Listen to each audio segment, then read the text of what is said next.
सांगली जिल्हा क्रीडा संकुल येथील जलतरण तलाव सुरक्षेचा प्रश्न निर्माण झाला. ठेकेदारांच्या निष्काळजीपणामुळे तरुणाचा मृत्यू.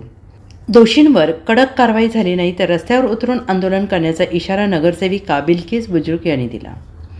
मिरज सांगली रस्त्यावरील सांगली जिल्हा क्रीडा संकुल येथील जलतरण तलावामध्ये एक तरुण पोहायला गेल्यानंतर बुडून मृत्यू झाल्याची घटना घडली होती. या घटनेमुळे शासकीय जलतरण तलावाच्या सुरक्षेचा प्रश्न निर्माण झाला आहे.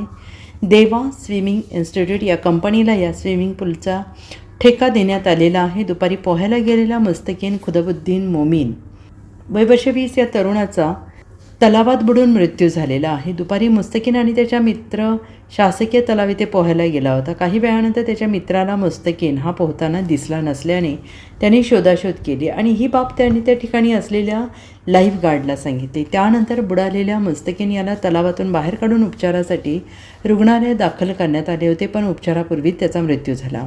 या घटनेमुळे जलतरण तलावाच्या ठेकेदारावर नातेवाईकांनी तीव्र संताप व्यक्त करत पोलीस प्रशासनाकडे न्याय देण्याची मागणी केली आहे. सध्या उन्हाळ्याची तीव्रता वाढत असल्याने आबालवृद्ध हे शासकीय जलतरण तलावामध्ये पोहण्यासाठी जात आहेत, पण एका तरुणाचा मृत्यू झाल्याने तलावाच्या सुरक्षेचा प्रश्न ऐरणीवर आलेला आहे. या प्रकरणाची सखोल चौकशी करून संबंधितांवर कडक कारवाई करण्याची मागणी नगरसेविका ॲडव्होकेट बिल्किस बुजुर्ग यांनी केली आहे.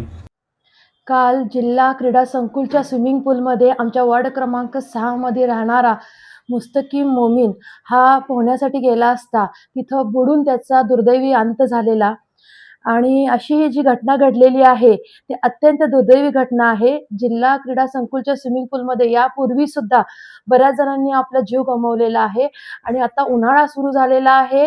मिरज सांगली परिसरातील कित्येक लहान मुलं तरुण अशी लोक तिथं स्विमिंग करण्यासाठी जातात आणि अशा परिस्थितीमध्ये ही जी घटना घडलेली आहे त्यामुळं त्या स्विमिंग पूलच्या मध्ये जे सेफ्टी प्रिकॉशन्स आहेत, सेफ्टी मेजर्स घ्यायला पाहिजेत ते घेतले जात नाहीत असं दिसून येतं. आणि ह्याबद्दल त्यांच्यावर कारवाई होण्यासाठी आम्ही महात्मा गांधी पोलीस स्टेशन येथे त्या तरुणाच्या नातेवाईकांनी काल जमाव केलेला होता आणि महात्मा गांधी पोलिसांनी त्यांना आश्वासन दिलेलं आहे की जे कोण ह्याच्यामध्ये जबाबदार असतील त्यांच्यावर त्यांनी कारवाई करणार.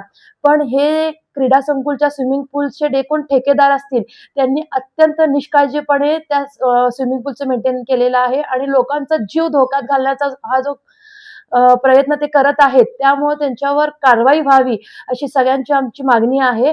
आणि जर कारवाई झाली नाही तर आम्ही सगळेजण रस्त्यावर उतरून त्या मुलाला न्याय मिळवून देणार.